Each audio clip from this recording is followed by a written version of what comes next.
자, 23번에 보시면 부동산 금융에 관련된 기초 용어의 설명이다. 옳은 것을 물어봤어요. 그죠?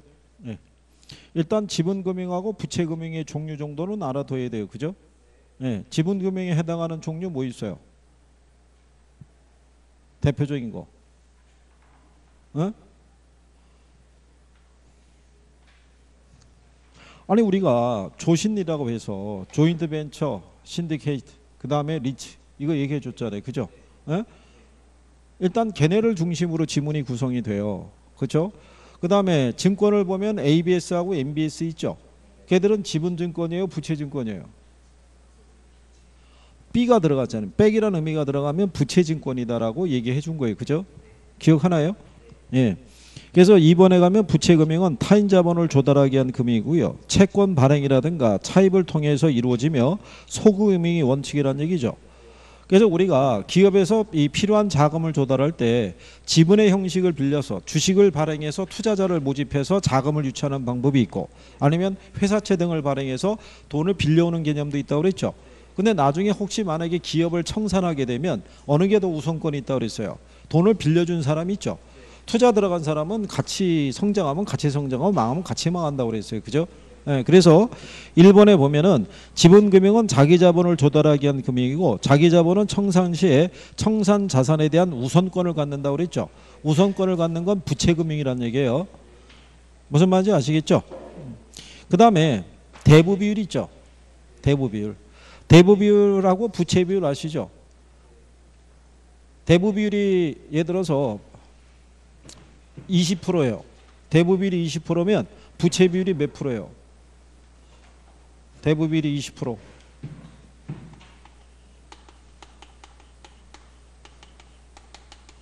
대부 비율은 부동산 가치에 대한 융자금의 크기로, 그죠? 부채 비율은요.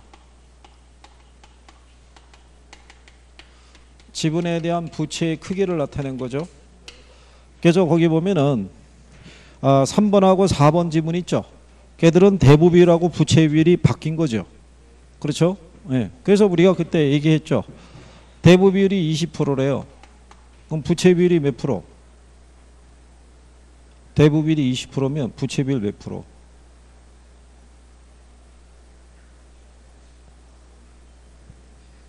그럼 25%일 거 아니에요. 그렇죠? 자, 빌린 게 얼마? 그러면 전체를 100으로 놨을 때 내가 빌린 게 20이잖아요. 그러면 내게 80이란 얘기잖아요. 80분의 20 하면은 4분의 1이니까 0.25일 거 아니에요. 곱하기 100 하면 25% 나올 거 아니에요. 그죠? 그렇죠? 자, 그리고 채무 불이행 위험하고요. 조기 상환 위험은 다 누가 부담하는 위험이에요? 어? 대출자가. 그죠?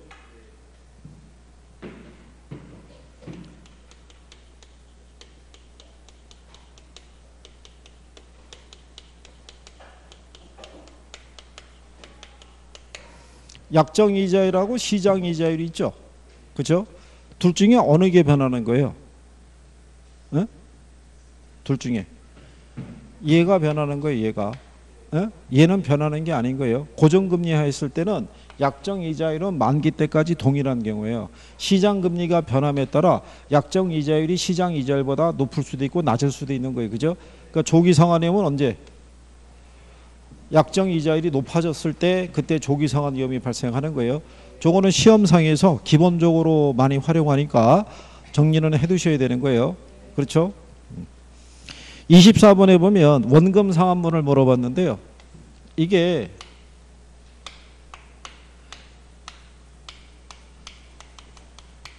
원리금 균등 상환 방식이 있죠. 여기서 물어볼 때는 제일 먼저 원리금을 구해야 돼요. 원리금을 구해서 여기서 뭐 빼주면 이자를 빼면은 원금이 나오는 거예요. 그죠? 그러면 원리금을 구하기 위해서는 융자금에다가 뭐를 곱하면 돼요? 저당상수를 곱하면 된다고요. 그죠? 그러면 얼마 융자 받았다는 거예요? 2억 원. 2억 원인데 저당상수를 주죠. 0.1770을 주죠. 계산하면 얼마 나와요? 에? 계산하면. 아니 아까 다 풀어봤다며요. 풀어보고 왔다며요. 계산은 안 해보고 그럼 한 3,540만 원 나와요. 그죠? 그럼 여기서 뭐 빼야 돼요? 이자 빼줘야겠죠? 2억인데 이자율이 몇 프로예요? 연리 12%잖아요. 0.12 곱하시게 되면은 2,400 나온다고요. 그러면 3,540에서 2,400 빼면은 남는 게 1,140 남을 거 아니에요. 그러니까 원금 상환분이 1,140 나오겠죠. 그렇죠? 문제가 물어본 거는 뭐를 물어본 거예요? 첫해 상환액이 되는 원금 상환분을 물어봤잖아요. 그죠? 빼면은 아니 그러니까 이게 뒤에 답하고 해설이 있더라도 본인이 직접 계산을 해야 그죠? 금액을 한번 보고 와서 여기서 풀었을 때 맞는지 틀린지를 확인을 해볼 거 아니겠어요? 그렇죠? 틀림없이 뒤에서 저기 답만 일로 옮겨다 놓은 거죠. 25번 1번 2번 쭉 해가지고 그죠? 해설을 봤더니 여러분 생각하고 똑같이 적혀 있죠. 그러니까 굳이 또 확인할 필요는 없었다 뭐 이런 생각이죠. 와서 선생님이 설명하겠지 뭐 이렇게. 어? 그러니까 그 안에 거 물어보면은 또 모를 거고 그죠? 그래. 하여간 50일 남은 거예요. 어? 우리 다음 주에 수업 없는 걸 알고 있죠? 2주 뒤에 만나는 거예요. 2주. 저기서 14일 빼보세요. 며칠 남나? 36일 남는 거예요. 어? 2주 뒤에 만나면 여기 우리 금요일이잖아요. 금요일. 그쵸? 휙 가는 거예요. 휙. 어? 아 그리고 저기 뭐야 2천 옆에 있는 친구는 여기 원래 등록했었다며. 어? 근데 나는 그 아까 사람이 모여가지고 딱 들어왔는데 뒤에 왜 그 여학생이 앉아 있는데 머리 색깔이 틀리잖아. 그래서 머리 색깔을 바꿨나 보구나 이러고 했는데 사람이 틀린 거야. 뭐죠? 그랬더니 여기 원래 등록했는데 그러면은 무슨 바람이 불어가지고 9월에 어? 목적이 뭔 거예요? 합격? 이거 인터넷으로 공부하신 분이 그러겠네. 야 나보다 더 심하구나 뭐 이런 생각을. 응? 동체 합격하시겠다고?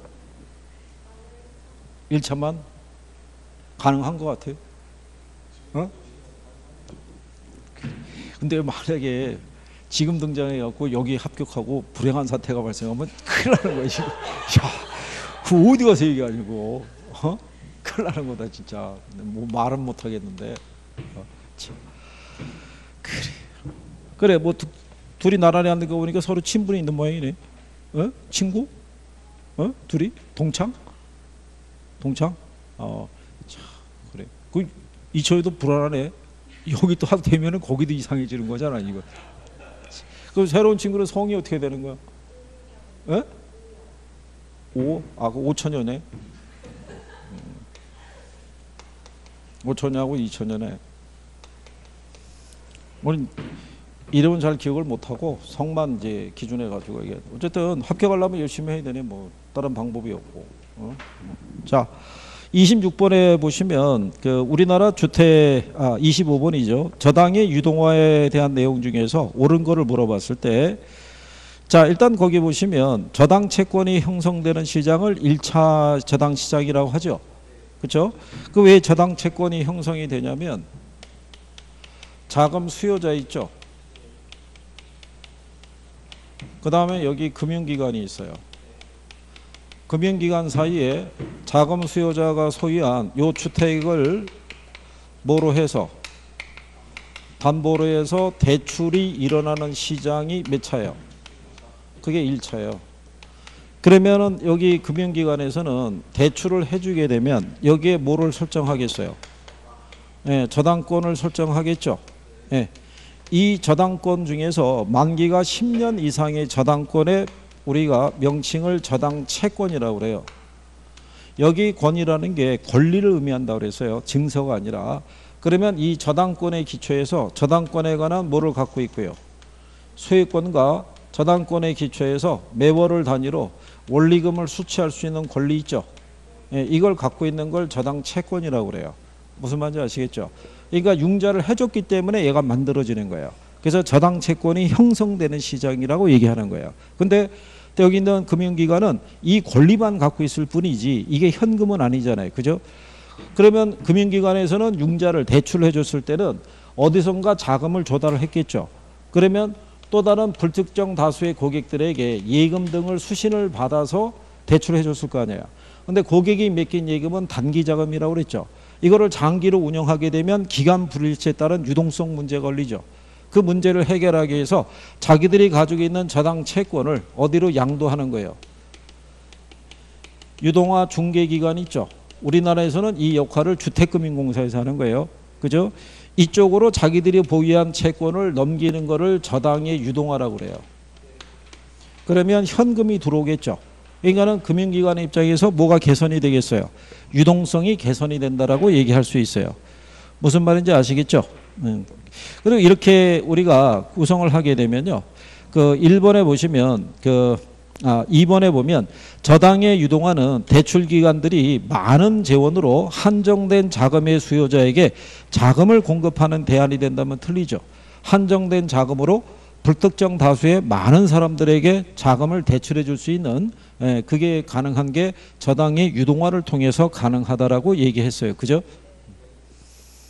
그리고 5번에 보면요. 그 저당 대출기관이 보유하고 있는 자금이 풍부할수록 유동화는 증가한다고 되어 있는데요. 1차 기간은 이 저당 채권을 자기들이 보유할 수도 있어요. 근데 유동성이 부족하면 뭐 할 수도 있다. 매매할 수도 있다라는 얘기죠. 반드시 매매해야 되는 것은 아니다라고 얘기를 한 거죠. 그래서 26번도요. 우리나라의 주택금융제도를 볼 때요. 그 2번에 보면은 저당 채권 유동화 제도는 금융기관의 유동성을 감소시킨다. 그러니까 틀렸다는 얘기죠. 유동성을 증가시키고요. 한국주택금융공사가 유동화 중개기관 역할을 수행하고 있다라고 보시면 되겠고, 그리고 이 4번 지문에 가면요. 2차 주택저당 대출 시장은 특별 목적 회사를 통해 투자자로부터 자금을 조달해서 주택자금 대출기관에 공급해주는 시장을 말한다고 해놨죠. 여기서 유동화 중개기관에서는요. 자기들이 확보하고 있는 저당 채권이 있죠. 그렇죠? 이거를 기초로 해서 누구에게? 투자자에게 증권을 발행할 때 자기가 발행하지 않고요. 뭐를 설립을 해서? SPC를 설립을 해서 얘를 통해서 MBS를 발행할 수 있어요, 없어요? MBS를 발행할 수 있는 거예요. 그죠? 누구를 보호하기 위해서? 투자자를 보호하기 위해서. 무슨 말인지 아시겠죠? 얘를 설립을 하게 되면 여기서부터 들어오는 원리금이 있죠. 이 원리금을 받을 수 있는 권리가 일로 양도가 되는 거예요. 누구한테로? SPC로. 그러니까 여기 있는 유동화 중개인이 혹시 부도가 나더라도 이 투자자들은 여기에 관련된 이자를 받을 수 있는 부분이 보장이 되겠죠. 무슨 말인지 아시겠죠? 그래서 SPC라는 것은 증권의 발행만을 목적으로 설립하는 회사라고 생각하시면 돼요. 그러니까 증권 하나를 발행할 때마다 만들어내는 거예요. 무슨 말인지 아시겠죠? 그래서 증권의 수명이 끝나면 걔들도 청산이 되는 거예요. 그러니까 그렇게 구별하시면 되겠고, 거기까지는 여러분 시험에 나왔어요. 2차 그 주택저당 대출 시장이라고 안 나오고요. 주택금융공사는 뭐를 통해서? SPC를 통해서 증권을 발행해서 투자자로부터 자금을 조달하는 역할을 한다. 뭐 이렇게도 언급이 됐으니까요. 구별하시면 될 거예요. 그래서 이제 2번이 잘못되어 있다 이런 얘기고요. 그 다음에 이제 27번에 가면요. 한국주택금융공사의 업무로 짝지은 걸 물어봤죠. 그죠? 예. 근데 이제 거기 이제 여러분들이 보시게 되면 주택금융공사는 주택저당 채권의 유동화 업무가 있어요, 없어요? 있죠. 뭐를 기초로? 주택저당 채권 있죠. 걔를 기초로 주택저당 증권을 발행하고요. 걔를 담보로 주택저당 채권, 담보부 채권을 발행하는 업무를 수행하고 있어요. 그죠? 주택도시기금의 관리는 누가 해요? 에? 주택도시기금의 관리는. 그건 주택도시보증공사가 하잖아요.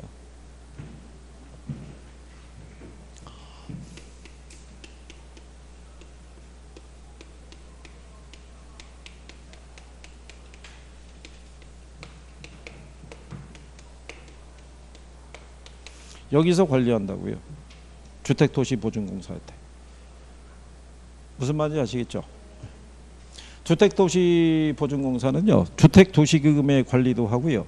주택 관련 보증 업무도 해요. 무슨 말인지 아시겠죠? 우리나라 주택 공급에 관한 규칙이 있죠. 예, 규칙에 의거해서 20호 이상의 주택을 공급하려는 자는 주택도시보증공사의 분양보증을 받아야 돼요. 무슨 말인지 아시겠죠?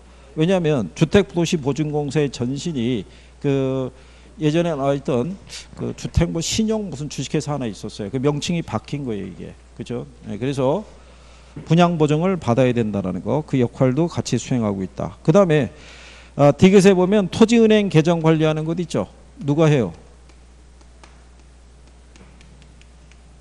어? 아까 앞에서 했잖아요. 토지주택공사.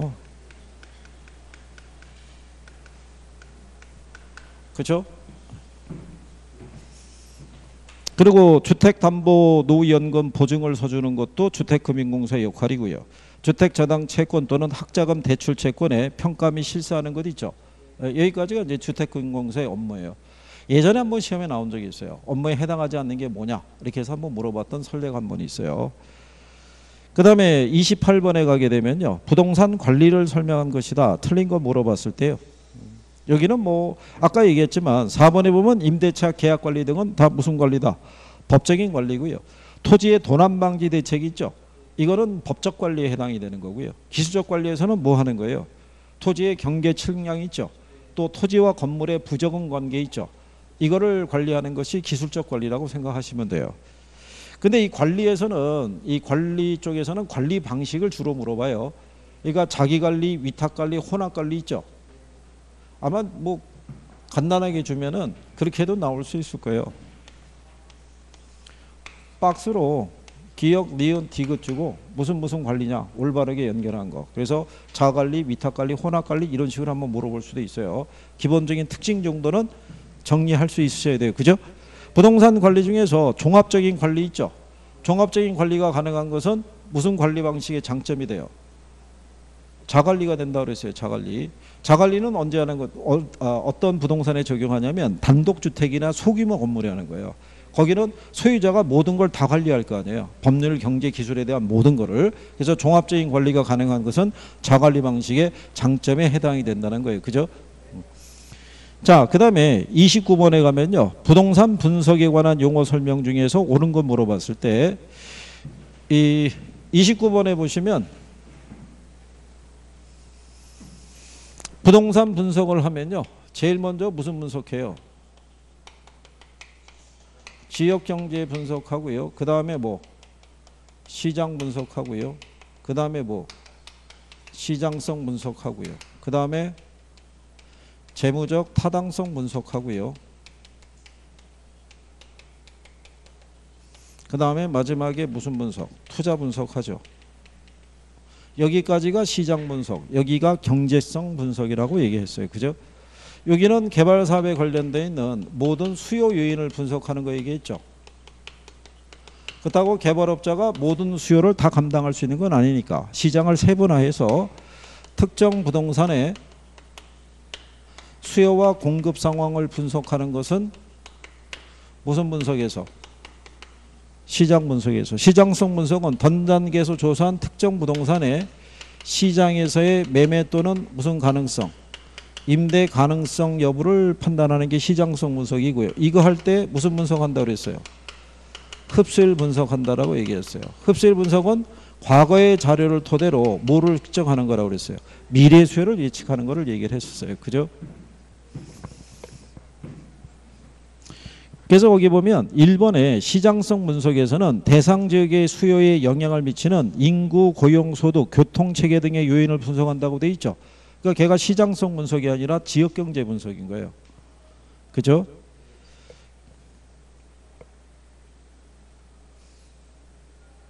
그 다음에 이제 거기 2번에 가는 흡수율 분석이라는 건요. 뭐를 분석한다는 거예요? 대상 부동산과 유사한 부동산이 시장에 공급됐을 때 흡수 시장 시간 있죠.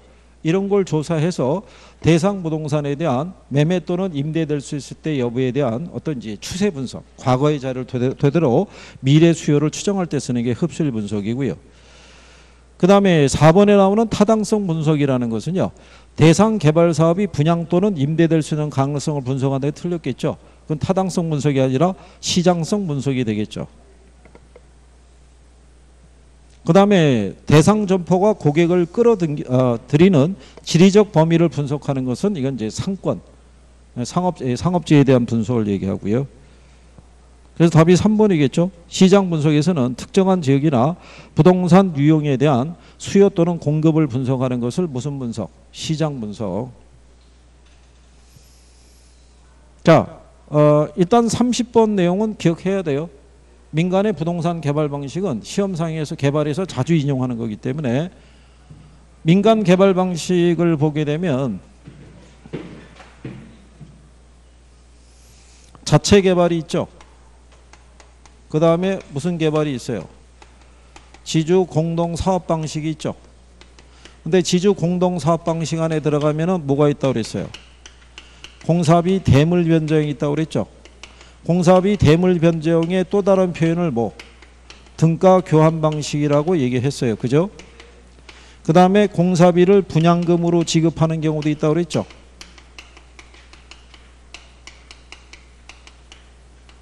그 다음에 투자자를 모집하는 형도 있고요. 그 다음에 작년에 여러분 시험에 나온 무슨 방식이 있어요? 사업 위탁 또는 수탁 방식이 있죠.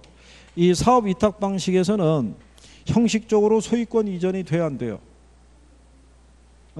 소유권 이전 돼야 안 돼요? 내가 아직 이 건물 옥상은 안 올라가 봤어요. 그죠? 이 저녁에 한번 쫙 손잡고 한번 나란히 한번 쭉 비상계단 타고 한번 올라가 봐야 되는 거죠. 우리가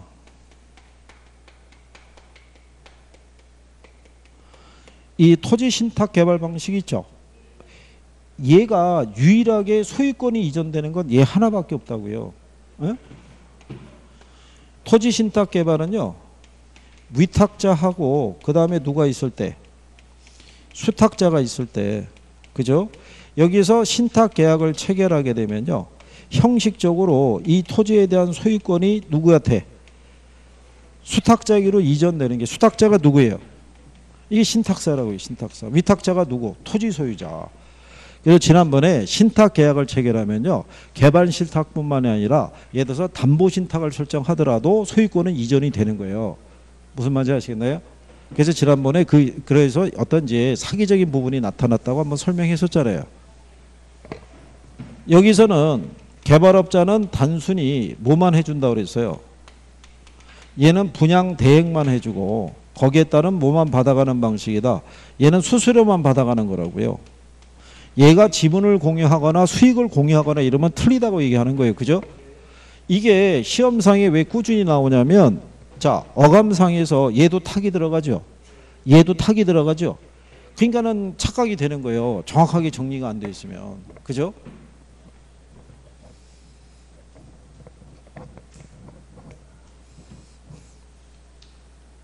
자, 거기 그 박스 안에 보시면 디귿에 개발 신탁 또는 토지 신탁에서는 신탁회사의 소유권을 넘기는 것까지는 맞겠죠. 근데 토지 소유자가 자금을 조달하는 게 아니라 누가? 신탁사가, 수탁자가 자금을 조달한다고요. 그러면 디귿은 맞아요, 틀려요? 틀리잖아요. 그죠? 그러면 하나 남잖아요. 1번, 2번, 4번, 3번, 5번은 다 디귿이 있잖아요. 4번만 디귿이 없잖아요. 걔가 답이잖아요. 그죠? 읽다가 보면. 그래서 1번에 보면 자기 자금과 관리 능력이 충분하고요. 사업성이 양호하면 뭐가? 저기 있는 자체 개발 방식이 유리하고요. 니은에 보게 되면 등가 교환 방식은 토지 소유자가 소유한 토지 이외에 개발업자가 자금을 부담해서 건축한 건물의 건축 면적을 토지 소유자와 개발업자가 전체 투입 자금 비율로 나누는 공동 사업 유형이라고 그러죠. 그래서 다른 말로 공사비 대물 변경이라고도 얘기를 해요.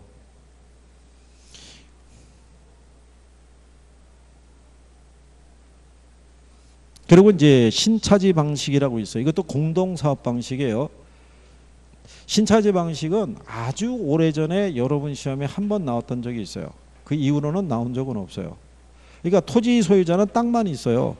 땅만 있고 자기가 개발할 여력은 없어요. 그러니까 개발업자가 같이 조인해 가지고 개발업자가 자금을 대서 건물을 짓고 공동 운영하는 거예요.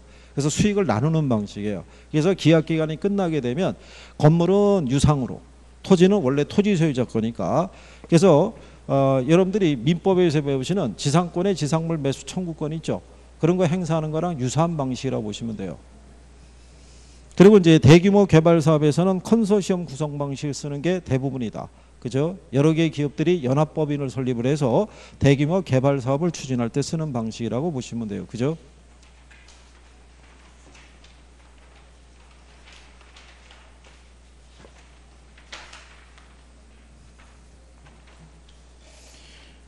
그 다음에 이제 31번에 토지가격 결정에 영향을 미치는 요인인데, 그래서 뭐 참고하셔도 될 거예요. 인플레, 물가가 상승하게 되면요, 실물 자산이 토지 가치는 어떻게 돼요? 상승한다라고 보시면 될 거예요. 그리고 여러분들이 보시면 지대하고 지가는 서로 무슨 관계라고 그랬어요? 비례 관계라고 얘기한 거예요. 일정 시점의 지가는요, 지대를, 그래서 지가하고 지대는 비례 관계고요. 할인율하고는 무슨 관계다? 반비례 관계라고 설명한 거예요. 뭐 할 때? 부증성 할 때 얘기했었어요. 그죠?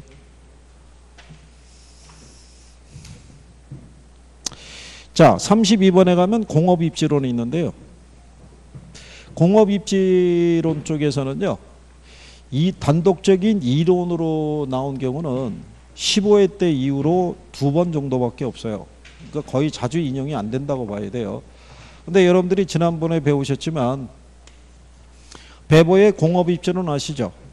네, 배보의 최소 비용 이론이죠. 네. 자, 배보가 중시하는 3대 인재가 있죠. 뭐 있었어요? 수송비, 그 다음에 인건비, 그 다음에 직접이익. 이거를 예를 들어서 노동비라고 쓸 수도 있고요, 직접력이라고도 쓸 수도 있고 막 그래요. 이 셋 중에 뭐가 제일 중요하다 그랬어요? 얘가 제일 중요해요. 베버가 이론을 전개할 때만 하더라도 독일의 운송수단이 발달하기 전이라고요. 그러니까 제품 전체 생산비에서 수송비가 차지하는 비중이 제일 컸던 거예요. 그래서 베버는 뭐를 제일 중시했다? 수송비를 제일 중시한 거예요.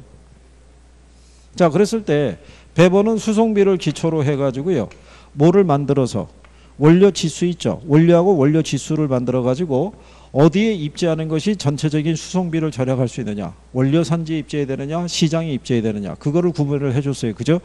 자, 그랬을 때 중량이 감소하는 산업이 있죠. 걔들은 원료 지향적인 산업이에요, 시장 지향적인 산업이에요? 예? 우리가 이거 감원이라고 그랬죠. 예? 기업에서 구조조정할 때. 그죠? 자, 중량이 증가하는 경우 있죠. 이건 우리가 증시라고 그랬죠. 주식이 거래되는 거. 증가하면 어디? 시장. 감소하면 어디? 원료 산지에. 그렇죠? 원료를 보게 되면 보편 원료가 있고 편제 원료가 있죠. 보편 원료를 주로 사용하면 어디에 입지하는 게 유리해요? 보편 원료 사용하면 시장이라고요. 보편 원료라는 게 뭐예요? 시장 어디에서나 쉽게 구할 수 있는 원료예요. 똑같은 가격으로. 그러니까 물이나 공기 이런 거 얘기한다고요. 그죠? 그래서 거기 그 2번에 보면 보편 원료를 많이 사용하는 산업이나 중량 증가 산업은 시장 지향 입지가 유리하다는 얘기죠. 근데 편제 원료를 많이 사용하거나 중량 감소 산업은 어디에? 원료 지향 입지다, 이런 얘기죠. 그 다음에 5번에 보면요, 중간 지향, 지점 지향 산업이라고 돼 있죠. 걔는 적환 지점 산업이라고도 얘기를 해요. 이게 적환이라는 건 뭐냐면 이게 쌓을 적자고 바꿀 한자예요. 그러니까 물과 물자를 갖다가 어떻게 해야 돼요? 바꾸는 거예요. 바꿔 실른다는 얘기는 운송수단이 바뀌는 거예요. 그러니까 거기 보시면은 원료와 제품의 수송 체계가 같을 경우라고 돼 있잖아요. 같은 게 아니라 다를 때.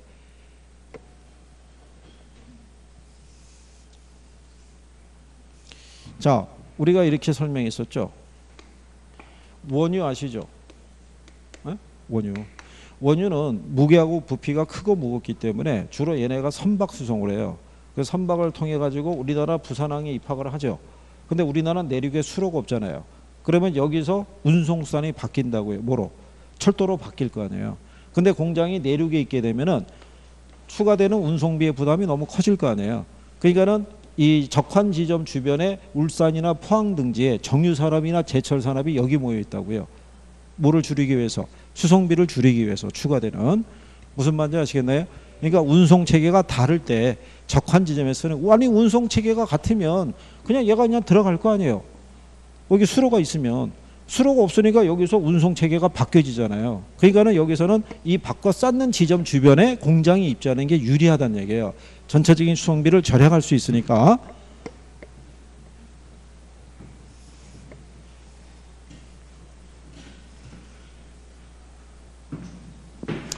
이게 동용의 강점이 뭐냐면요. 일주일에 전범위가 돌아간다는 거예요. 예? 40문제 가지고. 그죠? 예. 자, 33번에 보시면 허프의 상권 분석 모형을 이용해서 신규 할인 매장의 이용객 수를 추정하라고 돼 있죠. 그렇죠? 그러면 우리가 시장 점유율을 추정하려고 그러면 먼저 개별 점포의 효용을 구해야 되죠. 그죠? 시장 점유율을 추정하려고 그러면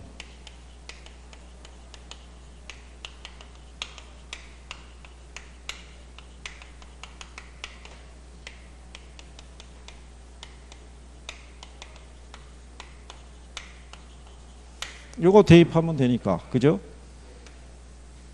시장 안에 A, B, C 여러 개의 점포 있을 수 있어요, 없어요? 허프는 최대 7개의 점포가 입점할 수 있다고 그랬죠. 그래서 얘네 각각의 뭐를 찾아봤을 때 특정한 점포의 개별 점포의 뭐를 효용을 구하면 된다고 그랬죠. 개별 점포의 효용은 거리에 따른 뭐라고 그랬어요? 마찰 개수 분의 뭐 면적. 그랬을 때 여기 개별 점포의 효용을 구했더니 얘는 20이고 얘는 30이고 얘는 50으로 각각 구했죠. 이 중에 A 점포의 시장 점유율을 구하라고 그러면 3개 구한 걸 다 더하면 되잖아요. 20 플러스 30 플러스 50분의 A를 구하라면 20 대입하면 되잖아요. 100분의 20이니까 얘는 20%, B를 구하라면 30%, 얘를 구하라면 50%일 거 아니에요. 그러면 얘를 먼저 구하면 되죠. 그러면 다 줘요, 안 줘요? 다 주죠. 거기 보시면은 자, 신규 매장이 있고 기존 매장이 있죠. 그럼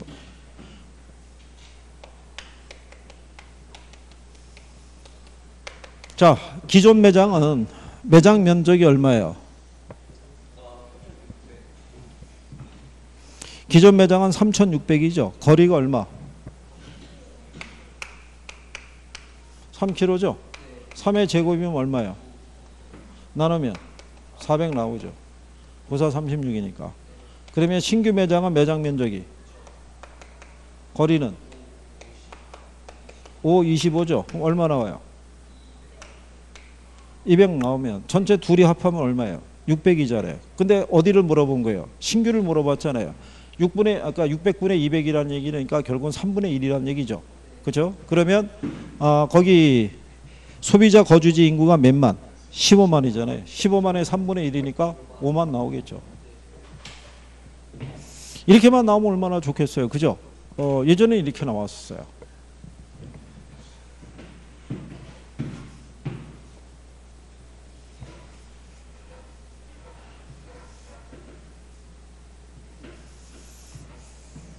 그래서 올해는 그 컨버스의 분기점 모형 있죠.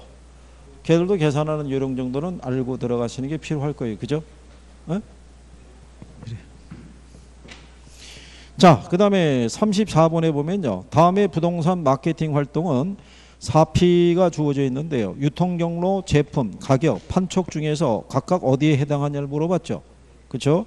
방문객에 대한 경품 추첨하는 건 어디에? 자, 그러면 물어보자고요.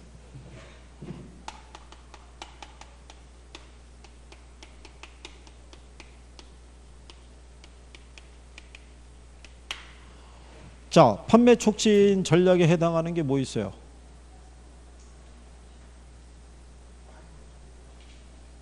뭐?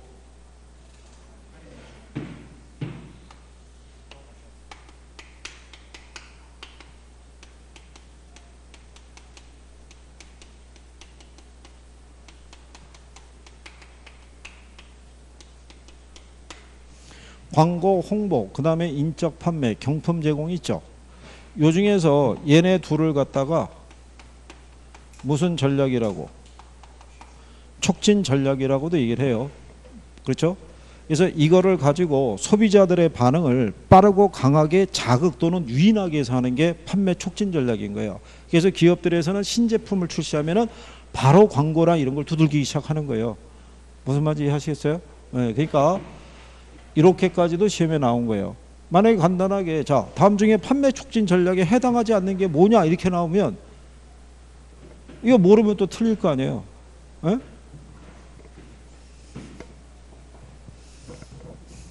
그래서 34번의 답은 4번이지만 그죠? 4P 믹스 전략이라든가 그 다음에 이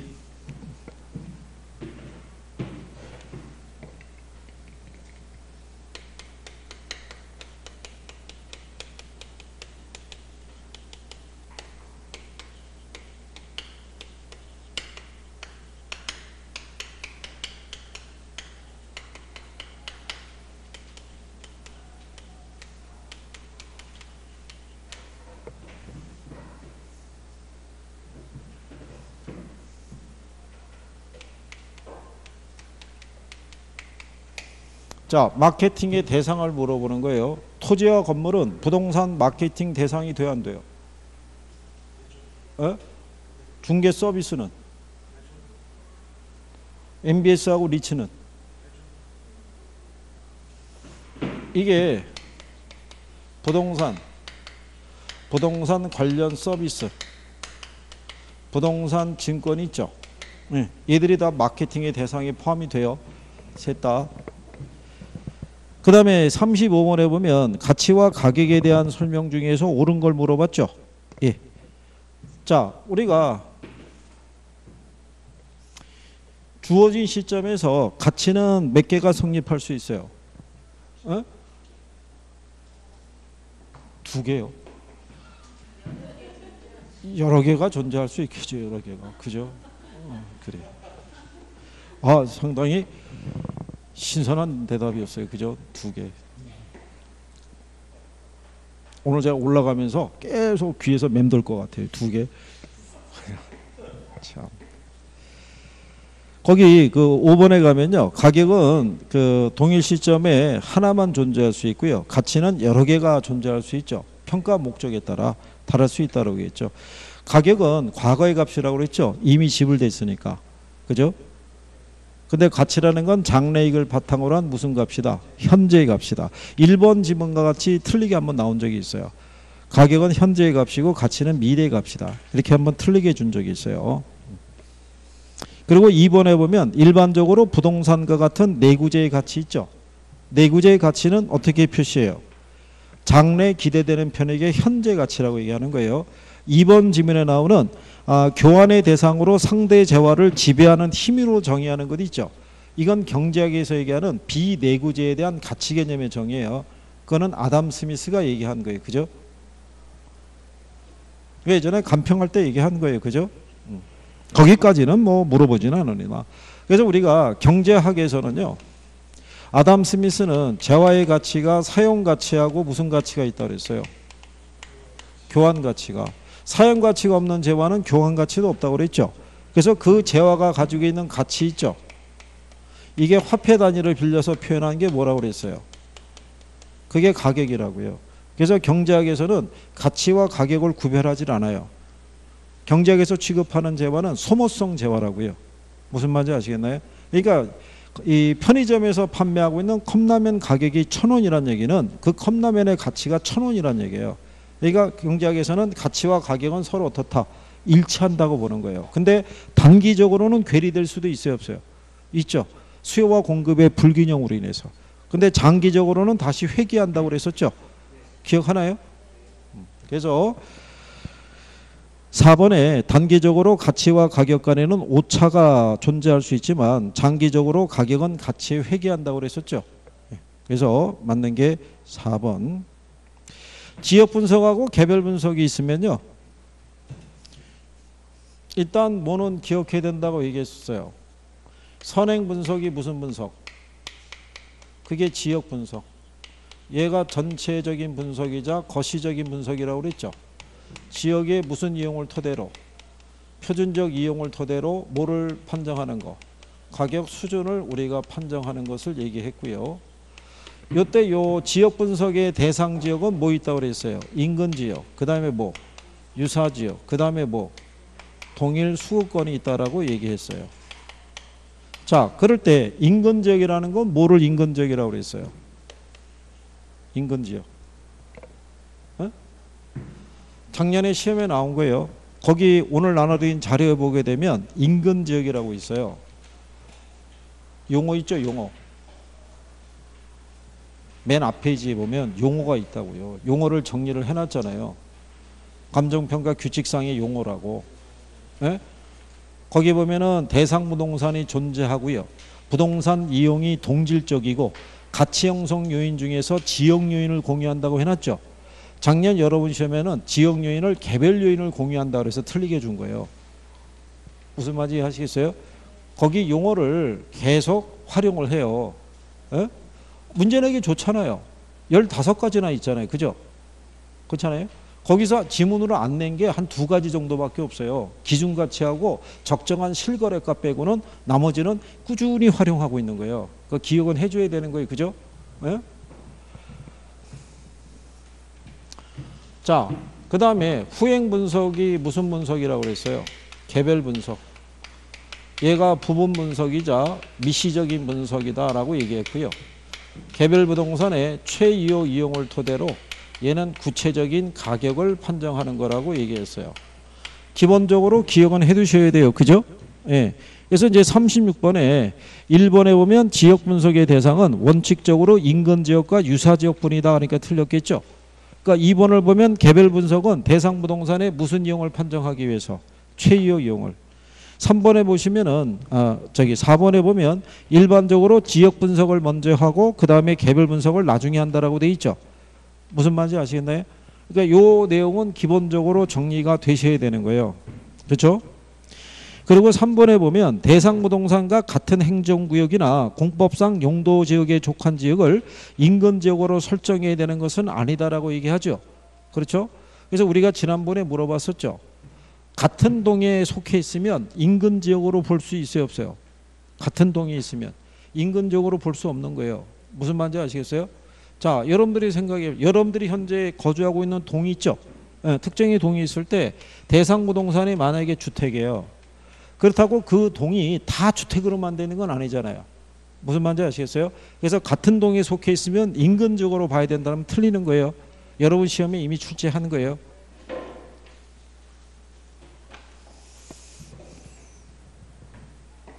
자, 그 다음에 37번에 가보시면요. 3방식에서 계산 요건은 조금 어려우시더라도 이거는 기본적으로 알아야 된다고 그랬었죠.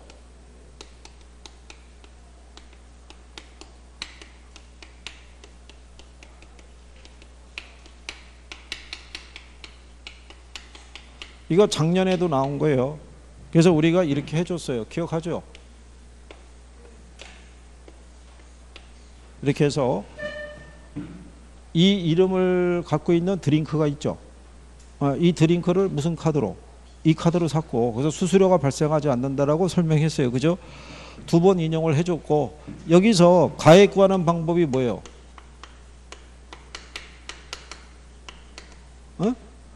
얘가 무슨 방식? 원가법. 그죠? 여기서 구하는 게 무슨 가액? 적산가액. 그리고 임대료 구하는 게 무슨 법? 적산법. 그렇죠? 그래서 뭐를 구하는 거예요? 적산 임료를 구한다고요. 그러면 여기는 가액 구하는 게 뭐예요? 얘가 비교죠. 거래사례 비교법.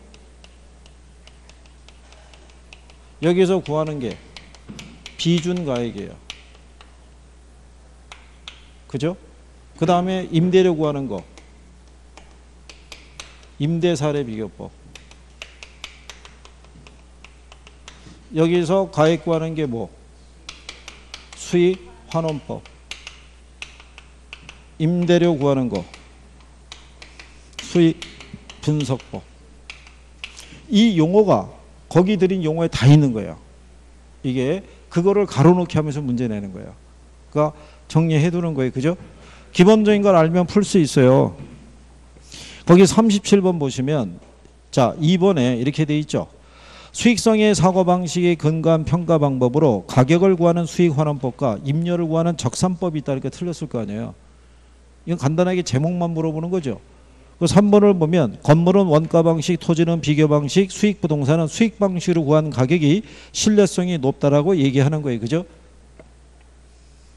그리고 우리가 시산가액은 조정할 때 산술 평균하면 된다 안 된다? 안 된다라고 얘기했어요. 가중 평균해야 된다고 얘기한 거예요.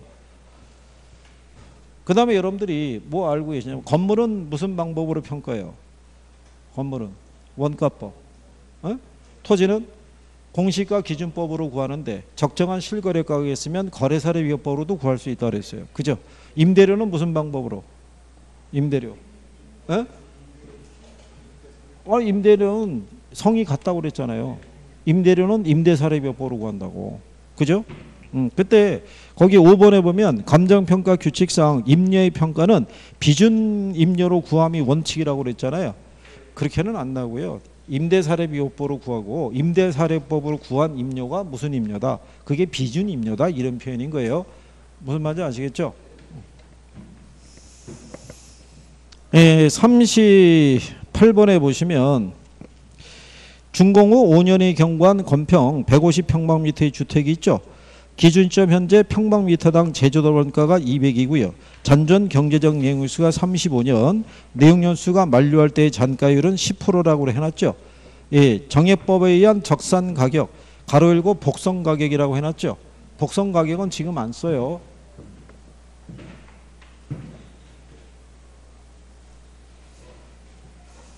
자, 정해법으로 구할 때요. 매년의 감가액은요.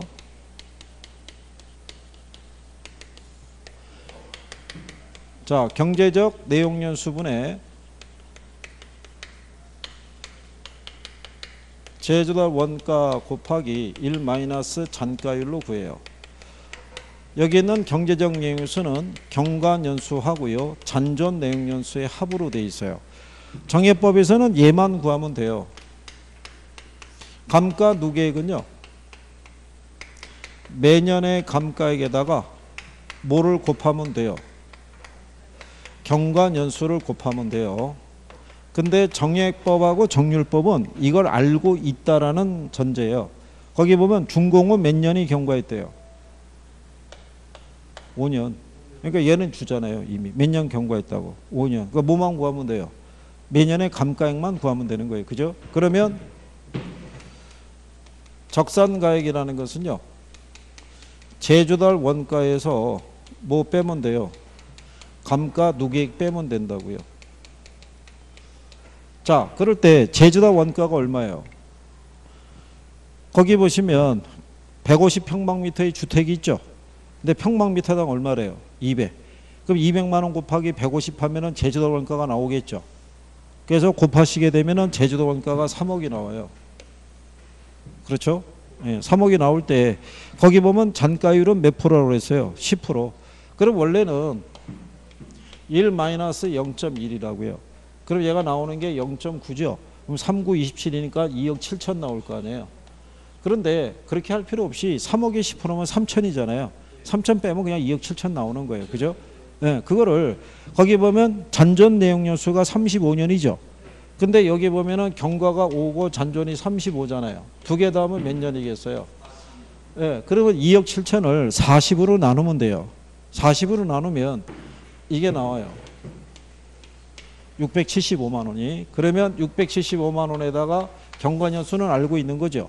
5년을 곱하게 되면 얼마 나오냐면 3,375만 원 나와요. 그러면 제조달 원가가 3억이잖아요. 3억에서 3,375만 원 빼면 되는 거예요. 그래서 뺀 금액이 2번에 2억 6,625만 원 나오는 거예요.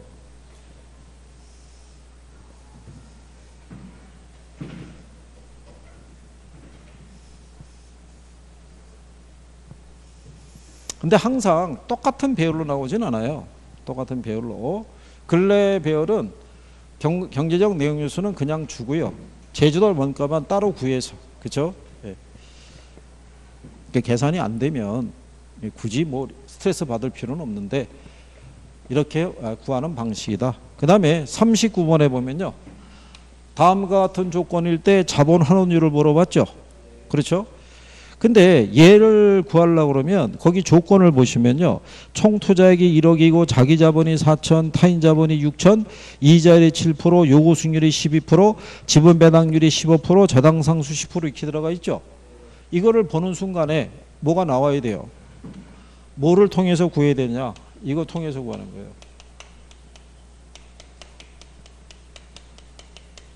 실전에 나온 적은 없어요.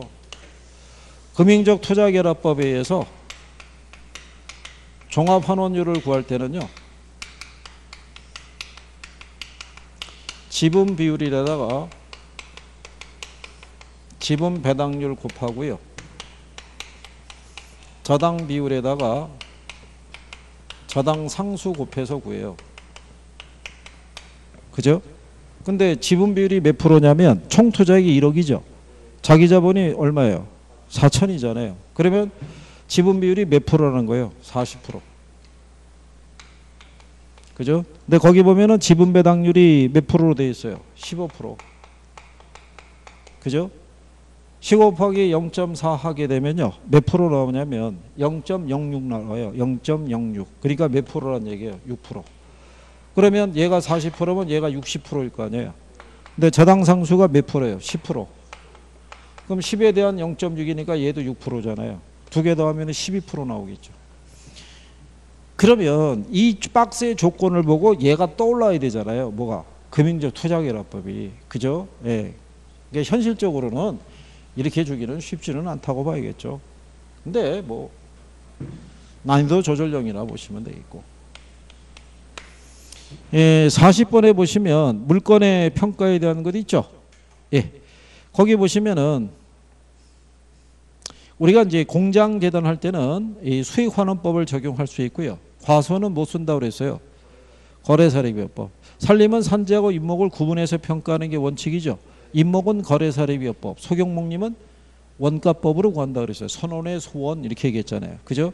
토지와 건물을 일괄해서 평가할 때는 거래사례비법 써야 된다고 얘기했어요. 그죠?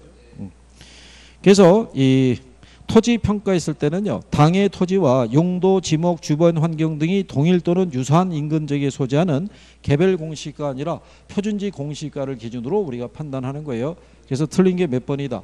3번. 3번이 틀렸다.